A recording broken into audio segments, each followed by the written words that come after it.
نفس پر قابو. اچھا نفس پہ قابو کیسے پائیں؟ چلے اس کو پڑھنے سے پہلے بتائیں نفس پہ قابو کیسے پاتے ہیں؟ عبادات تقوی سے. اور کیسے کرتے ہیں؟ روزہ اس کی سب سے بہترین مثال ہے. ہاں روزہ اس کی بہترین مثال ہے. ٹھیک ہے. اور سیلف ٹاک کرتے ہیں. اور اس میں جو یہ کہتے ہیں نا، یہ کہتے ہیں کہ انسان نفس کی مخالفت کرے. دل جو چاہ رہا ہے اس کا اپوزٹ ڈائریکشن میں. دل چاہ رہا ہے کہ غیبت کر لیں، لیکن آپ اپنے نفس کی مخالفت کرتے ہیں اور آپ غیبت نہیں کرتے. یہ کہتے ہیں کہ آپ جب نفس کی مخالفت کرتے چلے جاتے ہیں تو ایک وقت آتا ہے کہ نفس سو جاتا ہے.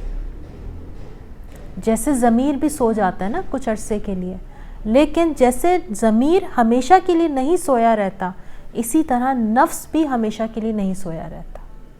تو ضرورت اس بات کی ہے کہ آپ اپنے نفس پہ کام کرتے رہیں. ٹھیک ہے. اس کو سلا دیں. آپ اس کے مخالف پہ جائیں گے، یہ چپ کر کے سو جائے گا، یہ تھک کے سو جائے گا. لیکن جیسے ہی آپ نے اس کو پانی دینا شروع کیا، اس کو کھاد ڈالی، یہ پھر سے پھلنا پھولنا شروع ہو جائے گا اور ایک تناور درخت کی شکل میں آ جائے گا.